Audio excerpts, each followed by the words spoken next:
ব্যবসায়ী ও হত্যা মামলার আসামি ইমতিয়াজ সুলতান ইকরাম ও তার সহযোগী আবুল কালাম আজাদকে অস্ত্র ও গুলি সহ গ্রেফতার করেছে র্যাব। গতরাতে বায়েজিদ এলাকার আরিফিন নগরে এই অভিযান চালানো হয়। র্যাব ৭-এর অধিনায়ক লেফটেন্যান্ট কর্নেল হাফিজুর রহমান জানান, ইমতিয়াজ সুলতান ইকরাম আলোচিত স্কুল ছাত্রী তাসফিয়া হত্যা মামলায় জড়িত ছিল। একসময় সে ভারত হয়ে দুবাই চলে যায়। সেখানে শীর্ষ সন্ত্রাসী বড় সাজ্জাদের সাথে পরিচয় হয়। তার নির্দেশে চাঁদা আদায় করত ইন্টারনেট কলের মাধ্যমে।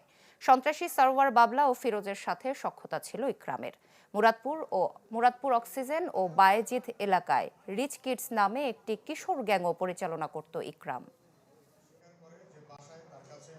ইকরাম 2018 সালে সংঘটিত চাঞ্চল্যকর তাসফিয়া হত্যাকাণ্ডের একজন আসামি ছিল এবং সেই হত্যাকাণ্ডের আসামি হওয়ার কারণে সে গ্রেপ্তারের ভয়ে বাংলাদেশ থেকে পালিয়ে ভারত হয়ে দুবাই চলে যায়।